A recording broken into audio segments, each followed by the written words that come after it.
Tigers, আমি আজকে চলে আসছি শহীদ মিনারে। এখানকার আশেপাশে যে প্রাকৃতিক সৌন্দর্য সেটাকে উপভোগ করার জন্য। আপনারা হয়তো অনেকে জানবেন যে এখানে কিছু খুবই সুন্দর পলাশ গাছ রয়েছে, যেখানে ফাল্গুনে ফুল ফুটে এবং এই গাছে বিভিন্ন প্রকার পাখির একটা বনভোজন তৈরি হয়, কারণ এই ফুলগুলো অত্যন্ত সুস্বাদু। তো চলেন আজকে আমরা দেখে নেই সেই বনভোজন, সেই পাখিদের মিলন মেলা। প্রথমেই দেখা পাই একজোড়া কাঠঠোকরার। এরা মূলত পোকাভোজী, কালে ভাদ্রে ফুলের মধু বা নেকটার খেয়ে থাকে, তাই এরা এই ভুরিভোজে অংশগ্রহণ করেনি।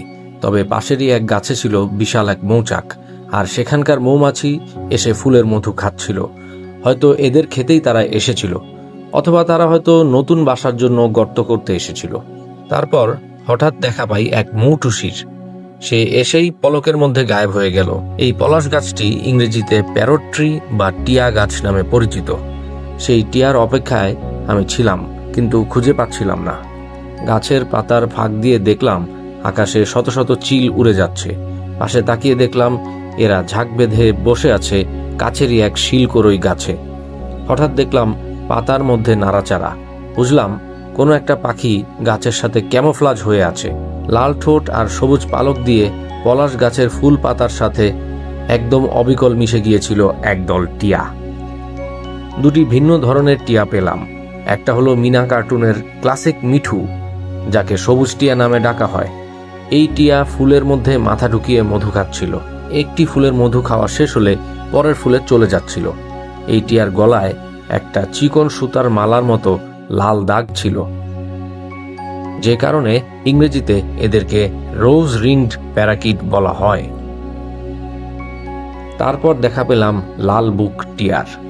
এর চেহারায় বাহারি রঙের খেলা। এর মাথাটা ধূসর রঙের, বুক লালচে, ভ্রু এবং গলায় মোটা কালো দাগ। ঘাড়ের পালকগুলো উজ্জ্বল সবুজ। পুরুষ পাখির ঠোঁটগুলো টকটকে লাল হলেও স্ত্রীদের ঠোঁট কালো। এই পাখিদের এই গাছে ভিড় জমানোর কারণ হলো পলাশ ফুলের গোড়ার মিষ্টি নেকটার। ফুলের মধ্যে মাথা ঢুকিয়ে মধু খাওয়ার সময় এদের মাথায় ঘষা লাগে পরাগ কেশরের, যা ফুলের পুরুষাঙ্গ, যাতে রয়েছে ফুলের রেণু। তাই মাথার উপর রেণু আটকে যায়। মধু খাওয়া শেষ হলে ভিন্ন ফুলে চলে যায় এই পাখি। তখন আবার মাথা ঢুকিয়ে মধু খোঁজা শুরু করে, আর মাথায় থাকা রেণুগুলো তখন চলে আসে গর্ভমুণ্ডের সংস্পর্শে, যা ফুলের স্ত্রী অঙ্গ।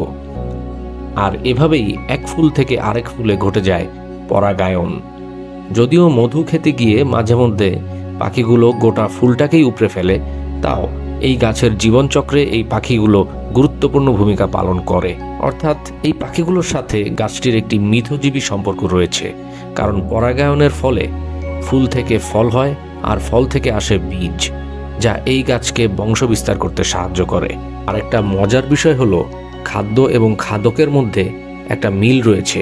এই ফুলের প্রধান পাপড়ি বা কিল রং এবং আকারে অবিকল টিয়া পাখির ঠোঁটের মতো দেখতে, যার কারণে এই পলাশ গাছের ইংরেজি নাম প্যারট ট্রি।